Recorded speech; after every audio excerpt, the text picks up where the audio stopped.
কমে যাবে বলে মনে হচ্ছে আমার নিজের ব্যক্তিগতভাবে। তাই যাতে না কমে এবং আমাদের যাতে সাফল্য একইভাবে বজায় থাকে, ওই জন্য ব্যক্তিগতভাবে আমি কিছু কথা বলবো। ঠিক আছে? ওই জন্যই ক্লাসে তোমাদের এলাম। প্রথমত দেখো, একজন তুমি মানুষ হিসাবে যখন ইন্টারভিউ বোর্ডে যাবে, তুমি কতটা জানো সেটা কিন্তু বিষয় না। তুমি যা যা কথা বলবে উত্তর তোমাকে ঠিক সেই প্রসঙ্গে তোমাকে প্রশ্ন ধরা হবে। তুমি যদি বলো আমার এই মায়াপুর, তোমার মায়াপুর কত সালে হয়েছিল, কে বানিয়েছিল ধরবে। তুমি যদি বলো যে গিয়ে আমার নাম, এই নামের অর্থ জিজ্ঞেস করতে পারে। ঠিক আছে? তুমি যা যা কথা বললে তাই তাই হবে। বিশেষত রিসেন্ট যেটা আছে national policy of education, NEP যেটা বলছি, এটা খুব ভালো করে পড়তে হবে। প্রত্যেকটা পার্ট, 5 পার্টটা কি, পরে 3টা কি, তারপরে 3 কি, তারপরে লাস্টের 4টা কি। এমনকি মজার কথা হলো, আগে যেমন আমরা গ্রাজুয়েশনে ড্রপ আউট হয়ে যেতাম, তাই না? যে ফার্স্ট ইয়ার পড়লাম, আর্থিকভাবে পড়তে পারলাম না, আবার কিন্তু আমার রিঅ্যাডমিশন নিতে হতো, তাই না? এবার ড্রপ আউট হয়ে যেত, কিন্তু এখন কেউ ড্রপ আউট হবে না। 1 বছর পাস করলে সার্টিফিকেট কোর্স হয়, 2 বছর করলে ডিপ্লোমা, 3 বছরে কি হয়, ডিগ্রি, 4 বছরের স্পেশালাইজেশন উইথ ডিগ্রি। এই বিষয়গুলো তোমরা ভালো করে নিজেরা কিন্তু দেখবে। পাশাপাশি মিড ডে মিল, এগুলো তো প্রত্যেকের সর্বশিক্ষা অভিযান, 5 ইয়ার প্ল্যান। ঠিক আছে? আর সব থেকে বেশি প্রশ্ন ধরবে তুমি যে সাবজেক্ট নিয়ে পড়াশোনা করেছো। সরাসরি প্রশ্ন আসবে যে কারো সাবজেক্ট, ধরো বাংলা সাবজেক্ট, ঠিক আছে? বাংলা সাবজেক্ট, তুমি বাংলা বলছো স্বরবর্ণ কটা, তুমি বলতে পারছো না। ব্যঞ্জন বর্ণ কটা, মাত্রাহীন বর্ণ কটা বলতে পারছো না। কারো সাবজেক্ট ইংলিশ সাবজেক্ট, ইংলিশটা বলতে পারে ইংলিশে, মানে যে গ্রামার, যে বইটা গ্রামার পোর্শনটা প্রাথমিকের কোন বিশেষ একটি বইয়ের মধ্যে আছে, উইংসে আছে, তাই না? উইংসটা ব্যাকরণ নিয়ে আছে, ইংরেজি গ্রামার নিয়ে আছে। এই বিষয়গুলো বলতে হবে। পাশাপাশি আমি আমাদের যখন প্রিপারেশনের সময় করেছিলাম কি, আমি আমার সাকসেস স্টোরিটা একটু বলি। আমরা কিন্তু Indian history, Indian geography, political science, economics, general সায়েন্সের বেসিক কনসেপ্ট, ঠিক আছে, এগুলো সব কিন্তু পড়েছিলাম।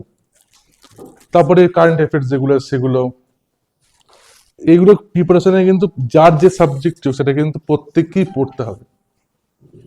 ঠিক আছে? তবেই কিন্তু জেনারেল উত্তরগুলো দেওয়া যাবে। না যদি একটা প্রশ্ন ধরি সামান্য 2-3 ভাবে, আমার তো সাবজেক্টের নয়, যদি এসএলএসটি হতো তোমাকে এগুলো পড়তে হতো না, কিংবা অনেক কম পড়তে হতো। কিন্তু প্রাইমারিতে কিন্তু সবকটাই পড়তে হবে। বিএড এর ক্ষেত্রে আমরা যেমন দুটো মেথড দেখি, এটা মেজর মেথড বাংলা, অথবা অন্য, আমরা যেমন বিএড করেছিলাম 2টো মেথড ছিল, এখন কটা জানি না আছে মেথড আছে। তো মানে ডিএলএড এ কিন্তু সব কিন্তু মেথড আছে, ন্যাচারাল সায়েন্সও মেথড আছে, ম্যাথামেটিক্সও আছে। আর প্রাইমারিতে কোনো নির্দিষ্ট শিক্ষক বিষয়ের হয় না, তোমাকে অঙ্ক পড়াতে হবে, তোমাকে ইংরেজি পড়াতে হবে, তাই তোমাকে সবটাই জানতে হবে। এছাড়া আমি ইংরেজি জানি না, তো আমি তো পারি না বললে হবে না। আমি অঙ্ক কম পারি, বাংলা পড়াবো, হবে না, সবটাই জানতে হবে, তাই না? এবার ইংরেজি পড়ানোর জন্য নির্দিষ্ট ওয়েতে পড়াতে হবে।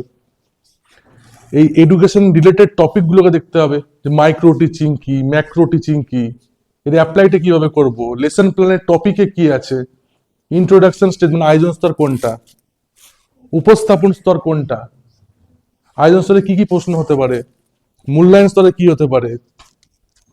এই লজিক্যাল ওয়েতে প্রিপারেশন করতে হবে। আমরা শুধু কি পড়ছি, যে মিড ডে মিল পড়ে যাচ্ছি, সর্বশিক্ষা অভিযান পড়ে যাচ্ছি, এগুলো পড়তে হবে। কিন্তু তোমাকে 40,000 টাকা স্যালারি দেবে পার মান্থ, বাড়ি থেকে 5-10 কিলোমিটারের মধ্যে। আগে কি ছিল, 15,000 10,000 টাকা মাইনে দিত, তখন কিন্তু অনেক লোক নিত, এখন কিন্তু অনেক লোক নিচ্ছে না, অনেক টাকা স্যালারি বেশি। আর অন্যান্য ডিপার্টমেন্টের জব কিন্তু খুব কম, প্রাইমারিটা কিন্তু হচ্ছে। তাই সুযোগ কিন্তু একটা, চান্সও তোমার কাছে। ঠিক আছে? এবং আমাদের প্রতিষ্ঠান থেকে কেউ বিফল হয়ে যায়নি, আমরাও নিজেরা যখন ছাত্র জীবন ছিলাম আমরাও চেষ্টা করেছি, আমরা পেয়েছি, আমাদের ব্যাচে প্রত্যেকে পেয়েছিল। ঠিক আছে? তো তোমরাও সেই ধারাটা বজায় রাখবে। কিন্তু দেখ, জড়তা তোমাদের মধ্যে কাজ করছে। ঠিক আছে? আমাদের পার্সোনালিটি মানে কি জানো? পার্সোনালিটি মানে আমরা ড্রেস ভাবি, ড্রেস আপ কিন্তু পার্সোনালিটি নয়। নিজের বাচন ভঙ্গি, নিজের অন্যদের সঙ্গে তোমার পার্থক্য, কথাবার্তা, হ্যাঁ, অ্যাটিটিউড, এটাই হলো তোমার পার্সোনালিটি বলা হয়, তাই না? পার্সোনালিটি ল্যাটিন শব্দ, তাই না? পার্সোনা মানে মুখ, মুখশ্রীটাকে আমরা বুঝি, কিন্তু তা কিন্তু নয়। অন্যদের থেকে যে ডিফারেন্সটা তোমায় করে, সেটাই পার্সোনালিটি। ঠিক আছে? ভয় পেলে হবে না, সবার সামনে ফেস করার ক্ষমতা থাকতে হবে। ঠিক আছে? যে কোনো প্রশ্ন হতে পারে। আমাকে এমন একটা প্রশ্ন করেছিল, ব্লুম ট্যাক্সোনমির হাইয়েস্ট লেভেল অফ লার্নিং কি? আমার নিজের এডুকেশন সাবজেক্ট ছিল, ঠিক আছে, যেমন বিএড এ ছিল এডুকেশন, ডিএলএড ছিল ডিএলএড এডুকেশন নিয়ে, এমএড ছিল এডুকেশনে। আমাকে সেই লেভেলে প্রশ্ন করেছিল যে Bloom taxonomy highest level of learning কি? দিয়ে আমি বলেছিলাম স্যার ইভ্যালুয়েশন। ওরা বললো না, সঠিক নয়, ইভ্যালুয়েশন নয়। তখন আমি কিন্তু থেমে যাইনি। আমি বললাম স্যার প্রথম হলো knowledge, understanding, application, analysis, synthesis and then evaluation. আমি কিন্তু ভুল বলিনি, ঠিকই বলেছিলাম। স্যার যেটা বলছেন সেটাও কিন্তু ঠিক, কিন্তু আমি ঠিক বলতে পারিনি একটাই কারণ, আমি যে বইটা পড়েছিলাম আমাদের সময়টা 2014-15 প্রিন্টেড যে বই, সেখানে হাইয়েস্ট লেভেল অফ লার্নিং ছিল ইভ্যালুয়েশনে ছিল। পরে যখন অ্যামেন্ডমেন্ট হয়, মানে প্রত্যেকবার দেবে চেঞ্জ হয়, তখন ক্রিয়েটিং বলে একটা অপশন এসছে, সেটা কিন্তু আমাদের সময় ছিল না। তাই সে বুঝতে পারে যে আমি উত্তরটা জানি, হয়তো হয়তো আমি মনে করতে পারছি না, বা তাত্ত্বিক কথা বা তর্ক, বিষয়টা তর্ক হবে না, যে আমি জানি, আমাকে সেটা বোঝাতে হবে। আমি যদি হার মেনে নিতাম যে না আমি জানি না কিংবা কিছু, তাহলে কিন্তু আমার নাম্বার কিন্তু কমে যেত। আর নাম্বার কমলে কিন্তু চাকরিটা নাও পেতাম, আমি নিজে জেনারেল কাস্ট নিজে, ঠিক আছে, তাহলে না চাকরিটা নাও পেতে পারতাম, পেলে হয়তো নর্থ বেঙ্গলে পেতাম, ঠিক আছে। এরকম বিষয়, আমি ইন্টারভিউ প্রায় 9.5-এর কাছাকাছি নাম্বার পেয়েছি 10-এর মধ্যে। ওইটা বলতে পারলে 10-এ 10ই হতো, আমাদের মধ্যে অনেকে 10-এ 10ও পেয়েছে। এখানকার কিন্তু বলতে পারবো না, প্যানেল তুমি যদি দেখো দেখবে যে 10-এর মধ্যে 10ও অনেকে পেয়েছে। তার মানে সঠিক বলতে পারলে নাম্বার দিচ্ছে। এবং কি, ধরো কেউ প্রাইমারি যে বিষয়টা আমি দেখলাম, টোটাল ইভ্যালুয়েশন হলে 50-এ হবে, তাই না? 50-এর মধ্যে 10 হলো ইন্টারভিউ প্লাস হলো ক্লাসরুম ডেমনস্ট্রেশন, ঠিক তো? 10 নাম্বার হলে ক্লাসরুম, মানে যে পড়াচ্ছ তুমি যেটা লেকচার ডেমনস্ট্রেশনটা, 5, 5, 10 এভাবে ভাগ করেছে মনে হয়, ঠিক আছে। হ্যাঁ, তা এইখানে ধরো কেউ যদি টেটে 120 পায়, সেও পর্যন্ত ফেল করতে পারে, এমন জায়গাটা এখানে আছে। দেখো আমার একটা বন্ধু, আমাদের মানে 17 টেটের প্রশ্ন সব থেকে কঠিন হয়েছিল। এবার স্যাররাও নিশ্চয়ই এইটা এগ্রি করবে, আমাদের যারা স্যাররা ছিলেন, যত প্রাথমিকের টেট আছে সব থেকে কঠিন ছিল 17 টেট, ঠিক আছে, পাসের পার্সেন্টেজ খুবই কম। তো সেইখানে দেখা গেছিল আমার থেকে একটা বন্ধু অনেক বেশি পেয়েছিল, ও চাকরি পেত না, লাস্টে 3 মাস পরে প্যারা টিচার কোটায় চাকরি পেল, হাওড়াতে পেল। কারণ কি, ইন্টারভিউ ইন্টারভিউ ভালো দিতে পারিনি। ইন্টারভিউটা বলেছে তুমি এটাও পারো না, স্বাভাবিক বলবে তো, কারণ তোমাকে এত টাকা মাইনে দেবে, তাই না? তুমি কি করে পাস করেছো, এখন তো অনেক উপায় লোকে পাস করে, সেসব বিষয়ে আমি যাবো না। তারা তো এটাও ভাবতে পারে যে ইন্টারভিউটা ও হয়তো অন্য কোনো ভাবে পাস করেছে হয়তো, তাই ইন্টারভিউ কিছু বলতে পারছে না, চাকরি কিন্তু পেতো না। আর একটা ছেলে ইউনিকিটে আছে, সে একজনের চাকরি পায়নি, সে নাম আমি বলছি না, তারটা ব্যাড লাক, কিন্তু বাদ বাকি সবাই আমরা পেয়েছিলাম। তা তোমরাও কিন্তু সবাই চেষ্টা করো যে পুরোটা পাওয়ার। যে ইন্টারভিউ হচ্ছে, ইন্টারভিউগুলো কিন্তু আপ টু ডেট হচ্ছে না, মানে জড়তা কাজ করছে। এই জড়তাগুলো পুরোপুরি কাটাতে হবে। ওই জন্য আমি টপিক ওয়াইজ ডিসকাশন করবো, ইন্টারভিউ বোর্ডে স্যার বসুক, আমি 1 ঘন্টা এখানে থাকবো, কি কি টপিক আলোচনা করলে তোমাদের হবে সেই প্রশ্নগুলি ওখানে ধরবে, যেগুলো তোমাদের আমি বলবো সেই প্রশ্নগুলি ওখানে কি ধরবে তোমাদেরকে, এগুলি তোমাকে তোমার মতো উত্তর দিতে হবে। কি বললাম বুঝেছো? যেমন হিস্ট্রি আমরা পড়ছিলাম, কাকে ধরলাম যে হিস্ট্রি 3 জনের ইন্টারভিউ নিচ্ছে হিস্ট্রি, তাকে বললাম কোন হিস্ট্রি ভালো লাগে, প্রি হিস্ট্রি, মিডেবল হিস্ট্রি না ফ্রিডম স্ট্রাগল, মানে যেটা আমরা স্বাধীনতা সংগ্রামী হিস্ট্রি, বলে ওইটা ভালো লাগে। আমি কিভাবে শুরু হয়েছে বলো তো, বলতে পারছে না। কে বলে আমাদের জিওগ্রাফি কি, জিওগ্রাফি বলো স্টেট বাউন্ডারি কটা আছে বলো তো, বলতে পারছে না। ন্যাশনাল বাউন্ডারি আমাদের রাজ্যে কটা আছে, বলতে পারছে না। এগুলো তো বলতে পারতে হবে। জিওগ্রাফি এগুলো প্রশ্ন, হিস্ট্রি এগুলো প্রশ্ন, ঠিক আছে, এগুলো কিভাবে পড়তে হবে, এই টপিক গুলো থেকেই প্রশ্ন আসবে, ঠিক আছে। আর তোমরা এই টপিক গুলো এইভাবেই পড়ো। আর কটা দিন মাত্র আছে, তাহলে আমি বলতে আসতাম না, এখন টাইম তাহলে পড়ছো ঠিক আছে, কিন্তু অল্প টাইম আছে, আমি চাই 100% এনরোলমেন্ট হোক, এখান থেকে সবাই পাস করো, বুঝতে পারছো?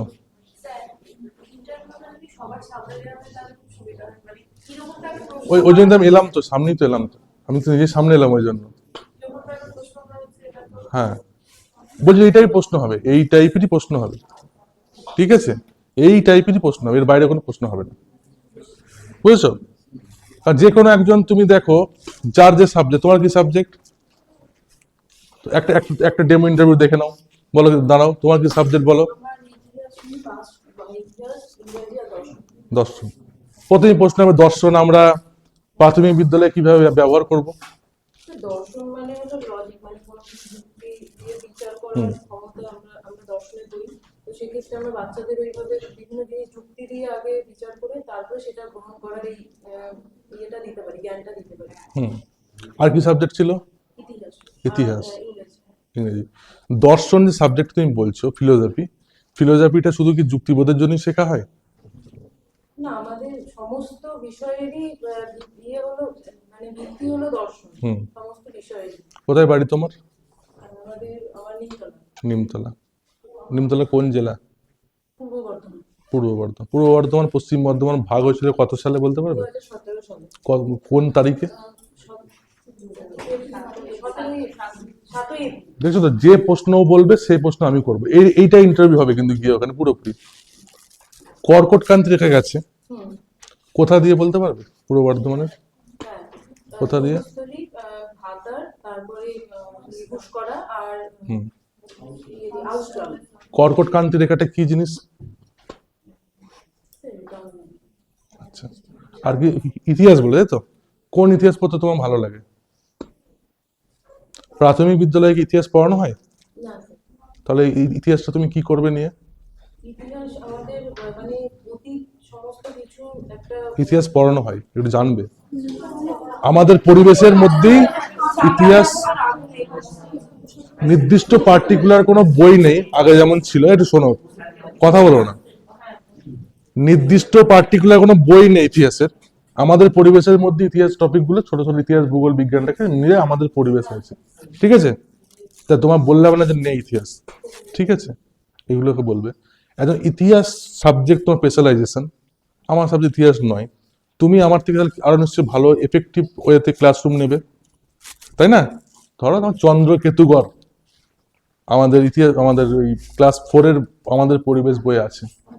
চন্দ্রকেতুগড়টা তুমি বাচ্চাদের সামনে কিভাবে উপস্থাপন করবে? এক কথায় বলো, 2 লাইনে। ঠিক আছে? এরম প্রশ্ন হবে তোমার, সাইন্টিফিক প্রশ্ন হবে, ঠিক আছে? বুঝলে কি বললাম? বসো। তাহলে ইন্টারভিউটা এই ধরনের হবে।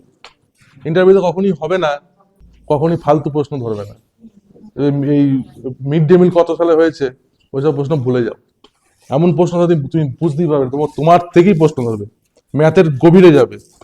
ডাইরেক্ট বলে এটাও জানো না, তুমি 130 পেতে পারো, কোনো লাভ নেই। কারণ তোমার তো 50 ইভ্যালুয়েশন হবে, 5% কেটে, ওইটা স্টেট ওয়াইজের 5% মাত্র। স্টেট ওয়াইজের কত? 5%। এটার কোনো দাম নেই, যে 90 পেয়েছে সেও চাকরি পেতে পারে তোমার আগে, আর তোমার চাকরি নাও হতে পারে 120 পেয়েও। কারণ আসল ফান্ডটা লুকিয়ে আছে 10-এর ইন্টারভিউর মধ্যে। তো এইটাতে যে ফার্স্ট হবে সে চাকরি পাবে, আর বাদ বাকি লোক যত চেষ্টাই করে কোনো লাভ নেই। এবার আসছে ড্রেসের প্রসঙ্গ। ড্রেস, ড্রেস কিন্তু সুন্দর, মানে বেশ এক্সপেন্সিভ জিনিস কিন্তু হবে না। ছেলেদের ক্ষেত্রে যেমন মন্টে কার্লো সুন্দর জামাগুলো পরে গেলে হবে না, সুন্দর পড়তে হবে কিন্তু মার্জিত, টিচার সম্মত। ঘড়ি পড়তে হবে সুন্দর দেখে, ঠিক আছে?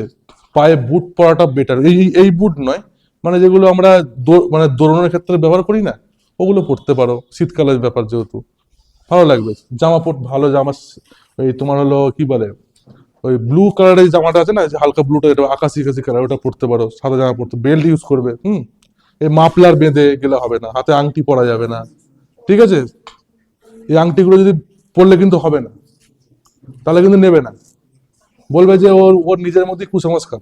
একজন শিক্ষক কিন্তু ধর্ম বর্ণ সব কিন্তু বাদ দিয়ে একজন শিক্ষক। সে মুসলমানেরও শিক্ষক, হিন্দুরও শিক্ষক, অন্য সমস্ত সম্প্রদায়ের শিক্ষক। তার মধ্যে ধর্মীয় গোড়ামি থাকবেই না। প্রত্যেকটা প্রশ্ন টু দা পয়েন্ট হবে। কোনো সমালোচনামূলক কথা আমরা বলবোই না, যে যাতে কোনো গভর্নমেন্টের সমালোচনা হয়, একদম বলবো না, ঠিক আছে? সম্পূর্ণ আমরা বলবো যে লজিক্যাল উত্তর দেবো যে কোনো বিষয়ে, ঠিক আছে? তুমি একজন গ্র্যাজুয়েট এক্সপেক্ট করা যায় প্রত্যেকে বর্তমানে, তা তোমার উত্তরের মধ্যে সেই যেন যুক্তি বা লজিকটা থাকে। এইভাবে ইন্টারভিউ যদি দাও, আমার মনে হয় ভালো ইন্টারভিউ হবে। এবার কার কি প্রশ্ন আছে বলো।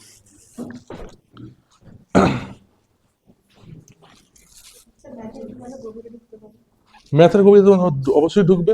তুমি যখন কোনো বিষয় পড়াতে যাবে তোমাকে ডেমো ক্লাস নিতে বলবে, ঠিক আছে? যেই তুমি ডেমো ক্লাস নেবে তোমাকে ওইখান থেকে প্রশ্ন ধরতে শুরু করে দেবে। হুম, কোনো অসুবিধাই নেই, বলাই যাবে না অসুবিধার কথা, তাই না? কারণ আমরা যখন শৈশবে ছিলাম আমাদের প্রচন্ড খিদে পেতো, পেতো না? ঠিক আছে, স্যার এটা বললে হয় না মিড ডে মিলের অসুবিধা যে আমাদের জন্য যে মিড ডে মিলের জন্য যে আমরা কি উত্তর দেবো? দেখো, কথার মধ্যে অনেক কিছু হয়। আমরা বলবো স্যার আমার ব্যক্তিগত মতে কোনো অসুবিধাই নেই, আমার ব্যক্তিগত মত, ও যদি বলতে পারবে আমি বলবো না, সত্যি অসুবিধা নেই, মিড ডে মিল অসুবিধা বলাই যাবে না। এটা খুব একটা ভালো প্রজেক্ট একটা, ঠিক আছে? যে আমার ব্যক্তিগত মতে কোনো অসুবিধা নেই, আমি এটাকে ভালোভাবে সমর্থন করি এবং আরো এর ইমপ্লিমেন্টেশন যত বাড়ানো যায় সেটা ব্যাপারটা থেকে বলো। ও থাকতেই পারে, তোমাকে সব সাবজেক্ট পড়ে যেতে হবে, সব সাবজেক্ট পড়ে যেতে হবে, মোট কথা, ঠিক আছে? আমি একজন ধরছিলাম ম্যাথের ক্ষেত্রে ধরছিলাম যে হোল নাম্বার কি, প্রাইম নাম্বার কি, ঠিক আছে, ন্যাচারাল নাম্বার কি, ফ্র্যাকশন কি, পজিটিভ ইন্টিগ্রার কি, নেগেটিভ ইন্টিগ্রার কি, ঠিক আছে? এই টপিকগুলোকে ভালো করে জানতে হবে, বুঝতে পারলে? পরিবেশ থেকে, ওই পরিবেশ থেকে কোনো প্রশ্ন হবে না তো, তোমার জেনারেল টপিক থেকে হবে। তুমি সায়েন্সের হও যদি, তাহলে তোমার সায়েন্স বায়ো সায়েন্স দ্বারা হলো, তোমাকে প্রশ্ন ধরবে। হ্যাঁ হ্যাঁ, ইংরেজি স্যার তোমাকে বললাম যে তুমি ধরো গ্রামারটাকেই তো তুমি মেন পড়াবে ওখানে, তুমি তো মানে ডেভিড কপারফিল্ড কিংবা রোমিও জুলিয়েট তো পাঠ্য নেই ইয়েতে, আছে কি গ্রামারের টপিকটা আছে, তোমাকে বলবে তুমি ইয়েটা দেখান তো, আপনি ভাওয়েল কনসোনেন্টটা বা দেখান তো, পড়িয়ে কেমন কিভাবে পড়াবেন, ঠিক আছে? ওইগুলো দেখে যেতে হবে। বায়োসায়েন্সের বিষয়ে ফটোসিনথেসিস দেখে গেলে, ঠিক আছে, প্রিজার্ভেশন অফ ফুড, সেই বিষয়ে এটা ক্লাস 4 আছে, কিভাবে ভালো করে ফুডটাকে ইউটিলাইজ করা যায়, ফুড গ্রেন কিভাবে করা যায়, এগুলোকে দেখতে হবে, ঠিক আছে? তারপরে কিচেন গার্ডেন কিভাবে তুমি করবে, তার জন্য বায়োলজিটাকে তুমি কিভাবে অ্যাপ্লাই করবে সেটা বলতে পারো। কি কিচেন গার্ডেন মানে বোঝো? যে আমাদের পশ্চিমবঙ্গ সরকার কিংবা যে কোনো সরকারেরই, আমাদের ইউনিয়ন গভর্নমেন্টেরই সেইভাবে তো বেসরকারি স্কুলের মতো তো ফান্ড নেই। ফান্ড আছে কি? তারা কি করে? তারা করে কি যে নিজের থেকেই ফান্ড তৈরি করে ডিস্ট্রিবিউট করে। তাই কিচেন গার্ডেন করলে কি হয়, বায়োলজি সাবজেক্ট তোমার হয়, তুমি আর ভালো করে জৈব সার দিয়ে, যেটা বায়ো ফার্টিলাইজার বলি আমরা, এগুলো ইউজ করে আর ভালো ফসল ফলাতে পারি আমরা, তাই না? এইভাবে তোমাকে তৈরি হয়ে যেতে হবে। তোমাকে দিয়ে কি কি প্রোডাক্টিভিটি পাবে গভর্নমেন্ট, সেটা তোমাকে প্রমাণ করে আসতে হবে ইন্টারভিউ বোর্ডে গিয়ে, তবেই কিন্তু তুমি চাকরি পাবে, বুঝলে? দেখবে অ্যাজ এ তুমি যখন বাড়িতে কোনো রাজমিস্ত্রি নাও, তাকে তুমি বিনা পারিশ্রমিকে টাকা দাও? দাও না তো। তাহলে তোমার থেকে তো সে কিছু চাইবে, তোমার মধ্যে কি প্রোডাক্টিভিটি আছে, নাহলে কিন্তু পরিষ্কার বলে দেবে এইটাও পারেন না, সুন্দরবন পোস্টিং পাঠিয়ে দেবে। যে প্রশ্নগুলো আমি ধরলাম, যারা যারা এখানে বলতে পারলে না, এই প্রশ্নগুলো আমাকে তৈরি করে ফটো পাঠাবে কিংবা ফোন করে আমাকে বলবে কি কি আছে না আছে, ঠিক আছে? সেগুলো দেখবো। তোমার কিন্তু আর ইনফরমেশন লাগবে, অনেক কিন্তু উইক, অনেক দিক উইক আছে, সবটা রিকভার করতে। হ্যাঁ, বলে দেবো আমি, তোমাদের ক্লাস নিয়েও আমি দেখিয়ে দিচ্ছি, কেউ নিতে হবে। হ্যাঁ, যা বসো। তোমাকে যে প্রশ্নগুলো আমি আর ওই স্যার মিলে ধরলাম, সেগুলো নিয়ে যাতে যাতে ধরলাম সবাইকেই বলছি, ঠিক আছে? সবাই প্রশ্নগুলো তৈরি করে আমাকে ওগুলো, সবাইকে ইন্ডিভিজুয়াল এখানে তৈরি করতে সম্ভব না, তোরা বাড়ি গিয়ে তৈরি করে আমাকে ওগুলো বলবে, ঠিক আছে? নাম্বার দেওয়া আছে, ফোনে আমাকে বলবে যে এই উত্তর এই, ঠিক আছে? কিংবা হোয়াটসঅ্যাপে আমাকে পাঠাবে যে নিজে লিখে, ঠিক আছে? নাম বলবে, প্রাইমারি ইন্টারভিউ ব্যাচ লিখে নিজে লিখে অথবা বলে ফোনে, দেখবে হোয়াটসঅ্যাপে একটা অপশন আছে, এ দেখবে এইভাবে সুইচ হাত দিলে দেখবে রেকর্ডিং অপশন চলে আসে, তাহলে ফোন করা লাগে না, রেকর্ডিং এ উত্তরগুলো নিজে বলবে, দিয়ে সেন্ড করে দেবে, ঠিক আছে? যে বুঝতে পারলে না, এগুলো হলো এই পার্ট। এবার আসবো আমরা ডেমো ক্লাসের পার্ট। তুমি চলে যাও। তোমাকেও বললাম তোমার হলো সাবজেক্ট নলেজ অনেকটা কম আছে, অনেকগুলো ঠিক করতে হবে, ঠিক আছে? আর তোমারও হলো মানে ভয় ভীতি কাজ করছে, বুঝতে পারছো? ভয় ভীতিটা কাজ করছে, ওটাকে তাড়াতে হবে। আর যে প্রশ্নগুলো ধরলাম সবাই ওই যেভাবে বললাম ওইভাবে আমাকে পাঠাবে, ঠিক আছে? যাও, দুজনে চলে যাওয়া। আর তোমাদেরটা বলি, তোমার ঠিকঠাক আছে, ঠিক আছে? চিন্তা করছো না পেলে কি হবে, ঠিক আছে? এই বিষয়গুলো ত্যাগ করতে হবে। হ্যাঁ, পাবে, সবাই পাবে, কেন পাবে না? হ্যাঁ হ্যাঁ হ্যাঁ, কোশ্চেন একটা তো তোমাকে একটা নাও ধরতে পারে। তোমাকে বলি আমাদের 17 ইন্টারভিউ বলছি, গোবিন্দ শোন কি বলছি শোন, আমাদের 17 ইন্টারভিউ এক একজনকে বলেছে যে তুমি রান্না করতে পারো, বলছে হ্যাঁ। খাওয়াবা, বলছে হ্যাঁ। ওই নর্থ বেঙ্গল ঘোরাতে নিয়ে যাবো, একটা করে নিয়ে নি। যাকে সঠিক প্রশ্ন দেয় সেই চাকরি পেয়েছে। ঠিক আছে, ওরা জানে এগুলো নেওয়া যাবে না, ঠিক আছে। তাই সবসময় নিজের পার্সোনালিটি বজায় রাখবে। হেলাল করলে করলে কিন্তু হবে না কি এখন, হ্যাঁ। যে আমাকে মানে পায়ে পড়ছি ওরকম করা যাবে না। আমি এটা দেখছি বিষয়টা, যে আমি কারো নাম বলছি না, আমি একজন স্টুডেন্ট, তোমরা প্রত্যেকে একজন ভালো ভালো বাড়ির ছেলে মেয়ে, পড়াশোনা শিখেছো, বাবা মা কষ্ট করে পড়িয়েছে, তুমি নিজের যোগ্যতায় পরীক্ষা উত্তীর্ণ হয়েছো, উত্তীর্ণ হয়ে তুমি নিজের যোগ্যতায় তুমি ওখানে যাচ্ছ। কাউকে তুই তুকারি হাই হ্যালো করার দরকার নেই, কাউকে প্রণাম এইভাবে কোনো দরকার নেই। স্যার আসবো, আসুন, দাঁড়াবে, বসতে বললে বসবে, ধন্যবাদ স্যার, হয়ে গেল ব্যাস। আপনাকেও প্রণাম কেন, কি জন্য প্রণাম হতো না কেন, কিসের নমস্কার, কিছু দেখবে না তোমাকে। আমাকে যখন 2010-এ শোনো 2010-এ, তখন আমার বয়স হলো 18 বছর, ফার্স্ট প্রাইমারি পরীক্ষায় পাস করেছি। সিপিএম যখন সেই পিরিয়ডে লাস্ট প্রাইমারি পরীক্ষায় অনেক নমস্কার এর আদাব আমি জানিয়েছি, কিছু কি লাভ হয়েছে, কিছু পারিনি, হয়নি। আমাকে বলেছে বলো আটলান্টিক মহাসাগর, নাম শুনেছো তো? তখন আমার প্রশ্ন ছিল আটলান্টিক মহাসাগরে যে জাহাজটা ডুবেছিল তার নাম কি, টাইটানিক। আমি পেরে গেছি।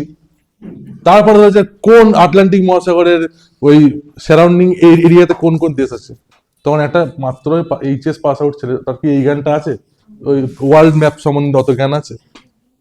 আমার ভুল হয়েছে, কি হয়েছে, আমাকে ভুল ধরছে, আমি ভুলই বলে যাচ্ছি, ঠিক আছে। মানে আমি থামা উচিত তো আমার, হ্যাঁ আমার তো থামা উচিত, আমি জানি না, তাহলে আমার কোনো প্রশ্ন ধরতো। কিন্তু আমার প্রথম প্রশ্ন ধরেছিল মানিক বন্দ্যোপাধ্যায়ের, আমি কি বলছি তা আমার তো নলেজই ছিল না তখন। একটা হায়ার সেকেন্ডারি পাস করা ছেলে ওয়ার্ল্ড ম্যাপ সম্বন্ধে কোনো জ্ঞানই থাকে না, ফালতু বলে তো লাভ নেই, ঠিক আছে। তো এবার সে জানে শুধুমাত্র যে ওই আটলান্টিক মহাসাগরের একটা জাহাজ ডুবেছিল, টাইটানিক, হ্যাঁ ঠিক আছে, এটা আমি দেখেছিলাম, জানতাম যে ওর মধ্যে আর কি এটা আমার অত নলেজ ছিল না, তাহলে হয়নি। তো তুমি তোমার যে ইয়েটা মানে পার্সোনালিটি ধরে রাখবে, যেন ওরা বুঝতে না পারে তুমি যেন পায়ে পড়ছো ওদের, তাহলে কিন্তু ভুলভাল প্রশ্ন তোমাদেরকে ধরবে। কেন পায়ে পড়বো? তুমি যোগ্যতায় গেছো, তুমি সামনাসামনি তর্ক করবে না কোনো। একটু বলেন মানে আমার কি মানে ফল্ট? হ্যাঁ দেখো আমি বলছি তো, তোমাদের একই সব ভুল, আর কিছু নেই। সবাই বলে এইগুলোর মধ্যেই তোমাদেরও আছে।